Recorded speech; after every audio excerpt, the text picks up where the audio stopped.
नमस्ते dear students और मेरे प्यारे साथियों, स्वागत है आप सभी का पीटी एजुकेशन में एक बार फिर से। आज दोबारा से हम लेके आए हैं आपके लिए press information bureau analysis. Daily basis पे ये सीरीज आपके लिए चल रही है। आप लोगों को कितनी पसंद आ रही है ज़रूर बताइए। क्या आपको मदद कर रही है आपके एग्जाम्स में और उसकी प्रिपरेशन में, तो ये भी बताइए। और टीम के लिए ये लव एंड सपोर्ट बना के रखिए। आपका लव एंड सपोर्ट रहा तो हम इसे बिल्कुल पूरे साल चला देंगे। चलिए शुरू करते हैं आज का काम। आज की जो स्टोरीज है आपकी स्क्रीन पे आपको दिखाई दे रही होगी। अगेन फिर से 6 स्टोरीज के साथ मैं आपके लिए हाजिर हूँ। पहला, BRO border road organisation and north eastern boundary areas. दूसरा, KVIC khadi village industries commission. Energy efficiencies measures in India. Desertification and land degradation. Customised crash course programme for covid and general elections 2019 and atlas. तो ये 6 के 6 आज के हमारे current stories हैं। चलिए शुरू करते हैं हमारी पहली स्टोरी के साथ, BRO and north eastern boundary areas. देखिए दोस्तों, क्या है, बेसिक बात यह है कि डिफेंस मिनिस्टर जो है हमारे श्री राजनाथ सिंह, उन्होंने अभी हाल फिलहाल 12 रोड्स जो बने हैं उसे नेशन के लिए डेडिकेटेड कर दिया है कि ये लोगों को समर्पित है, भारत के जो लोग हैं उनको समर्पित है। अभी जो 12 रोड बनाए गए हैं, 12 रोड्स, तो इसे बनाया किसने है? इसे बनाया है बॉर्डर रोड ऑर्गेनाइजेशन ने। किस एरिया में बनाया है? तो नॉर्थ ईस्ट बॉर्डर एरियाज जो है उस पर बनाया है। बाद में आपको मैप भी दिखाएंगे और एक अच्छा सा सवाल भी उससे पूछेंगे। जो डिफेंस मिनिस्टर हैं उन्होंने 20 किलोमीटर की एक डबल लेन किमिन पोती रोड ये भी इनॉग्रेट की, और साथ ही साथ 9 अन्य रोड भी इनॉग्रेट किए अरुणाचल प्रदेश में। और उसमें से एक 9 और एक 10 हो गए, और एक 11वां जो था वो लद्दाख में, और 12वां जम्मू और कश्मीर में। ये सब उन्होंने कैसे किया? तो एक इवेंट हो रहा था उसमें उन्होंने इसका इनॉग्रेशन कर दिया। हो कहाँ रहा था? तो लखीमपुर जिला जो है आसाम का, वहां पर ये इवेंट हो रहा था। अब ये जो रोड हैं, देखिए क्या होता है, जो बाउंड्री रोड्स होते हैं, जो बॉर्डर एरियाज रोड होते हैं, वो काफ़ी ज़्यादा स्ट्रैटेजिक सामरिक तरीके से काफ़ी अच्छी पोजीशन होल्ड करते हैं।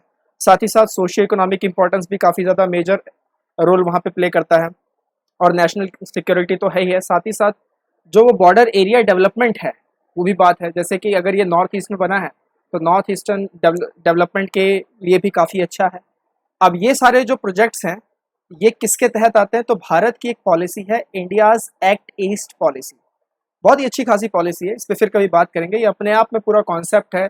अगर लेना चाहें तो इसी पे ही हमें ये लगा लीजिए कि 15 से 20 मिनट तो इसी पे ही लग जाएंगे, सिर्फ और सिर्फ इंडियाज एक्ट ईस्ट पॉलिसी पे अगर बात की जाए तो ये सारे जो डेवलपमेंट की जा रही है रोड कनेक्टिविटी को लेके, नेटवर्क्स को लेके, तो वो सब के सब किसके तहत आ रहा है? इंडियाज एक्ट ईस्ट पॉलिसी, ताकि जो सदर्न नेशंस हैं, साउथ एशियन नेशंस हैं, उनके साथ हमारा अच्छा तालमेल बना रहे, और साथ ही साथ चाइना को तो काउंटर हम करते ही रहे। अब बात करें बॉर्डर रोड ऑर्गेनाइजेशन की, तो बॉर्डर रोड ऑर्गेनाइजेशन जो है ये मिनिस्ट्री ऑफ डिफेंस के अंदर काम करता है। 2015 से इसे मिनिस्ट्री ऑफ डिफेंस के अंदर डाल दिया गया है। रोड डेवलपमेंट करना और ऐसे हिंटरलैंड एरियाज, बॉर्डर एरियाज, वहां पर इस तरीके की कनेक्टिविटी को प्रोवाइड करना, ये सारा काम जो है BRO देखता है, बॉर्डर रोड ऑर्गेनाइजेशन, राइट। तो ये थी हमारी पहली स्टोरी इससे जुड़ी हुई। आगे बात करते हैं। ये देखिए, कुछ अब BRO की ही बात कर रहे हैं तो BRO जो है, BRO का अगर काम देखा जाए तो अफगानिस्तान में भी BRO ने काम किया है। दलरम जरेंज हाईवे, ये जो हाईवे है इसको डेवलप BRO ने ही किया है, बॉर्डर रोड ऑर्गेनाइजेशन ने किया है। साथ ही साथ जो आपका क्या कहते हैं, तुर्कमेनिस्तान में जो बेस है, इंडिया मिलिट्री का जो बेस है, उसे भी रिपेयर BRO ने ही किया था। तो ये दोनों मैप मैंने आपके लिए लगा दिए हैं, याद रखिएगा, देलाराम जरांज हाईवे। तो ये सारे कुछ काम है जो BRO देखता है, जो BRO ने किए भी हैं। तो इसलिए BRO एक अहम इम्पॉर्टेंट रोल प्ले करता है इन सारी कनेक्टिविटी को देखने के लिए। साथ ही साथ ये हमारा north eastern area, boundary area. आपके लिए एक सवाल, ये तो मैंने मैप लगा ही दिया है।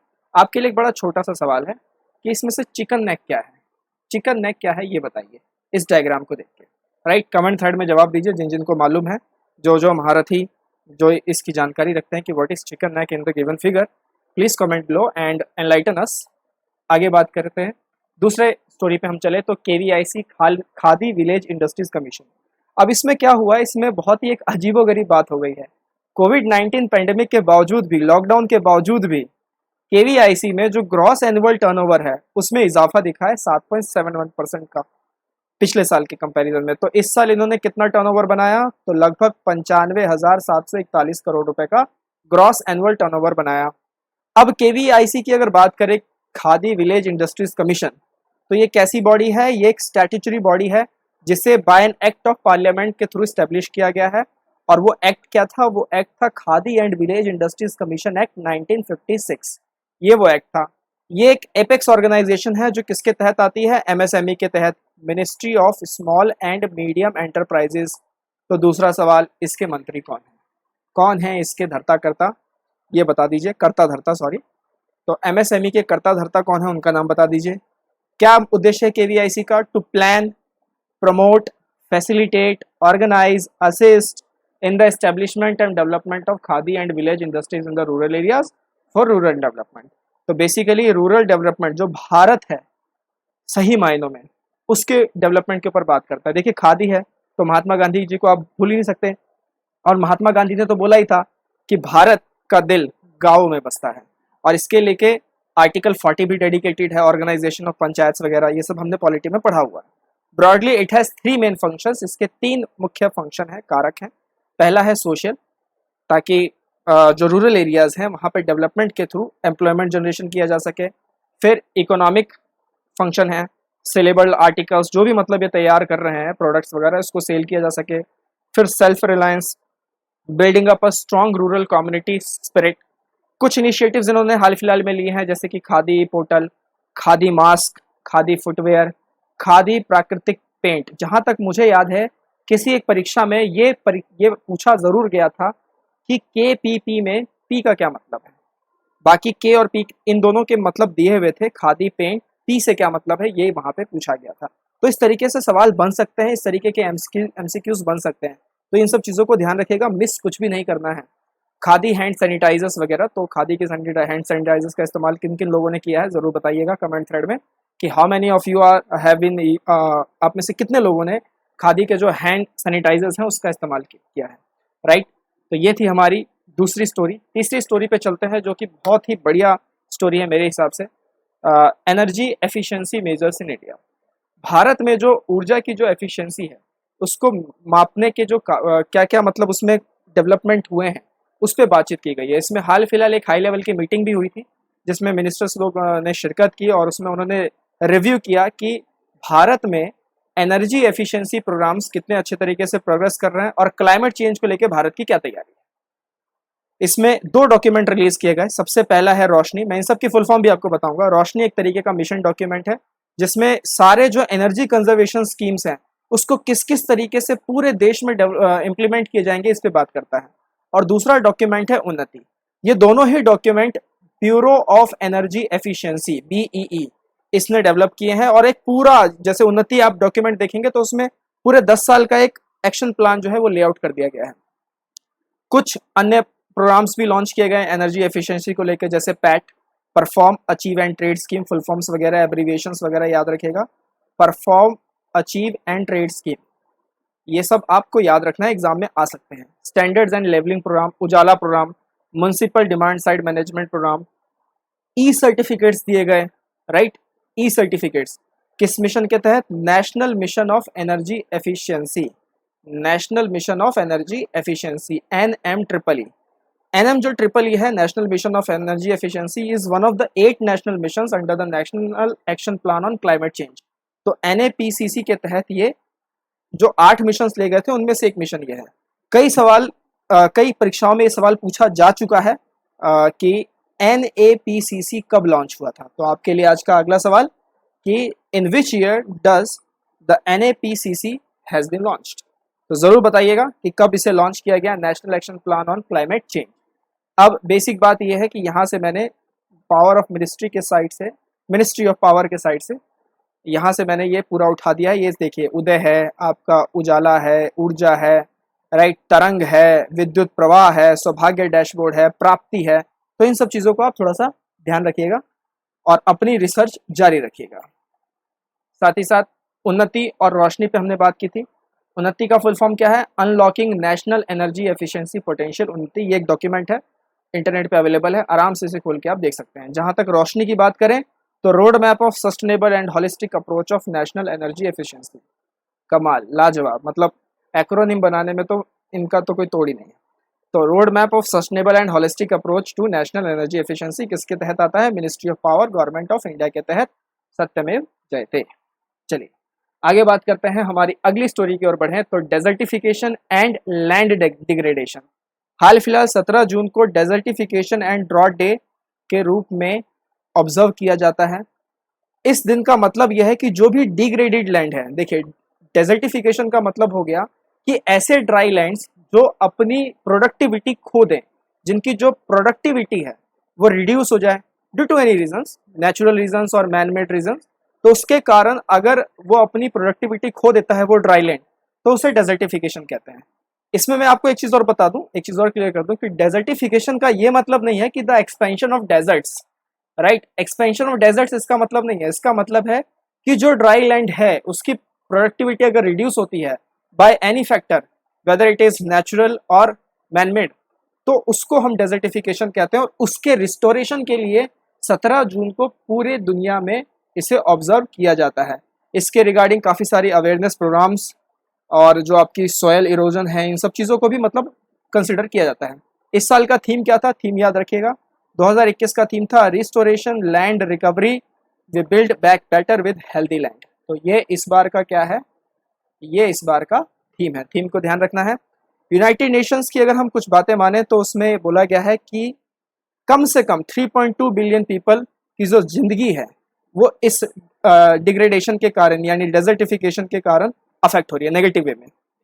अगर इसे रिस्टोर किया जाता है तो ना तो सिर्फ ये एम्प्लॉयमेंट जनरेट करेंगे बल्कि इनकम को रेस करेंगे, इकोनॉमिक रेजिलियंस लेके आएंगे, फूड सिक्योरिटी जैसी चीज़ों को भी इम्प्रूव करेंगे। तो ये इसकी जुड़े हुए कुछ बातें बताई जा रही हैं।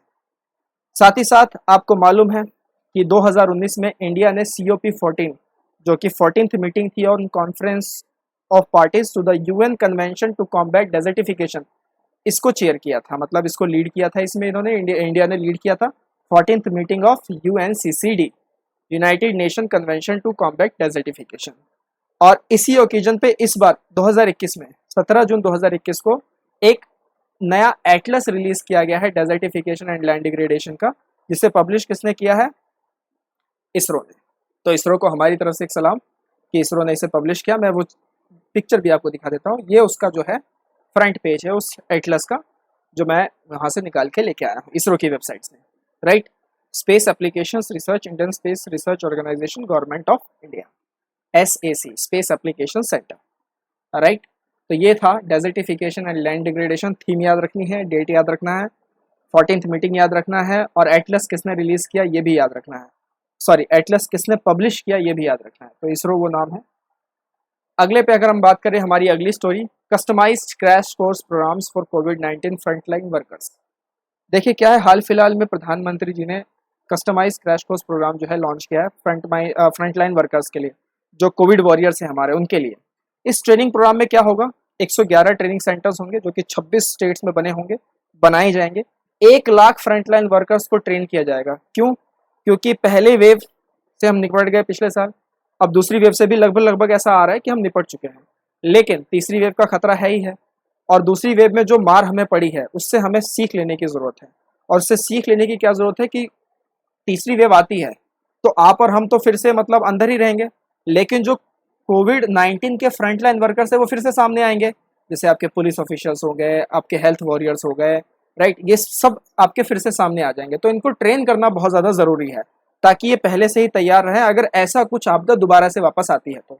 अब ये जो क्रैश कोर्स प्रोग्राम बनाया गया है, इसमें 6 तरीके के जॉब रोल्स को आइडेंटिफाई किया गया है। Home care support, basic care support, advance care support, emergency care support, sample collection support and medical equipment support. तो सारे सपोर्ट लाइन अप कर दिए गए हैं इस मॉड्यूल के अंदर में। अब इसके तहत प्रधानमंत्री जी ने 3 मंत्र भी दिए हैं कि इससे आपका होगा क्या? इससे आपकी स्किलिंग आएगी।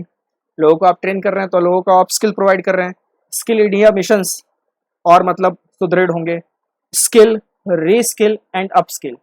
स्किल आना ही अपने आप में एक बात नहीं है, स्किल के साथ उसे रीस्किल और फिर अपस्किल करने की भी जरूरत है ताकि एक बेटर चीज़ें एक्वायर की जा सके।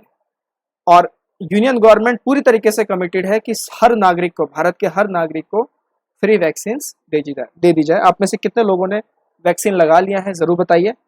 आई होप सबका फर्स्ट डोज तो हो ही गया होगा, जितने लोग मुझे सुन रहे हैं या जो जो लोग इस वीडियो को देख रहे हैं, जिन जिन को लगा है एक बार बता दो यार। और सभी के सभी सेशन को लाइक वाइक कर दो, शेयर वेयर कर दो, ताकि और तक ये बातें चली जाएं कि पीआईबी एनालिसिस कितनी बढ़िया तरीके से पीटी एजुकेशन पे कराई जा रही है। अगली स्टोरी पे बात करें तो general elections 2019 and Atlas, ECI ने इस एटलस को रिलीज किया है, बहुत ही अच्छा है। आप देखेंगे तो बिल्कुल डिजिटल वे में पूरे पन्ने एकदम उलटते हुए एकदम बहुत प्यारे तरीके से खुलते हैं। आप ईसीआई की साइट पे जाके इसको देख सकते हैं, अवेलेबल भी है ये। तो ये वो एटलस का चित्र है, क्योंकि आप सभी को मालूम है इलेक्शन भारत में, इलेक्शंस जो है भारत में कैसे देखा जाता है, एक त्यौहार के रूप में देखा जाता है। अगर आप विपिन चंद्रा की किताब पढ़ेंगे तो उसमें जो पहली बार इलेक्शंस हुए थे उसमें उन्होंने साफ लिखा हुआ है कि लोग बिल्कुल बन ठन के जैसे मेला घूमने जाते हैं ना, उस तरीके से इलेक्शन में भाग लेने के लिए गए थे। और ये वाकई में एक त्यौहार के रूप में है, क्योंकि थोड़ी गर्मी भी हो जाती है और हर जगह हर गली नुक्कड़ पे इसकी जो बहस है वो शुरू हो जाती है। बहस कहने का मतलब एक डिस्कशन जो है शुरू हो जाता है इलेक्शंस को लेकर। तो ये याद रखना है कि जनरल इलेक्शंस 2019 एक एटलस जो है ये किसने रिलीज किया है, ईसीआई ने इसे रिलीज किया है। आप देख सकते हैं Sushil Chandra chief election commissioner और उनके साथ 2 election commissioner mister Rajiv Kumar and mister Anoop Chandra Pandey, right. तो ये थी हमारी आज की 6 की 6 स्टोरीज। एक बार क्विक आपको रिवाइज करा देते हैं फिर से क्या क्या हमने पढ़ा। हमने पहला पढ़ा BRO and north eastern boundary areas, khadi village industries commission, energy efficiency measures in India, desertification and land degradation, customized crash course program for COVID-19 frontline workers and general elections 2019 and Atlas। Economy cracker का बेहतर बहुत ही शानदार course आपके लिए 8 जुलाई से फिर से आ रहा है। Learn and be confident with economy like a boss. खुद एनरोल कीजिए, दोस्तों को भी एनरोल कराइए, शेयर कीजिए जितना हो सके। पीटी के सब्सक्रिप्शन कोर्सेज भी ऑन है। करंट अफेयर्स के लिए बिल्कुल एक तरीके से आपके लिए ये वरदान है, एक अमृत है आपके लिए। तो इसमें आइए, एनरोल कीजिए, बहुत ही एनरिच कंटेंट है, रेगुलर स्टडी है और बहुत मज़ा आएगा आपको। पावर ऑफ 10 तो उससे भी लाजवाब। करंट अफेयर्स की एनुअल कंपाइलेशन आ चुकी है। जिन जिनको रिवाइज करने की ज़रूरत है करंट अफेयर्स को, बुक डाउनलोड कीजिए, पढ़ना शुरू कीजिए। टीम लगातार आपके लिए मेहनत कर रही है। अपना लव एंड सपोर्ट बनाए रखे दोस्तों। हम इसी तरीके से मिलते रहेंगे, पढ़ते रहेंगे। टिल देन टेक केयर, नमस्ते, जय हिंद।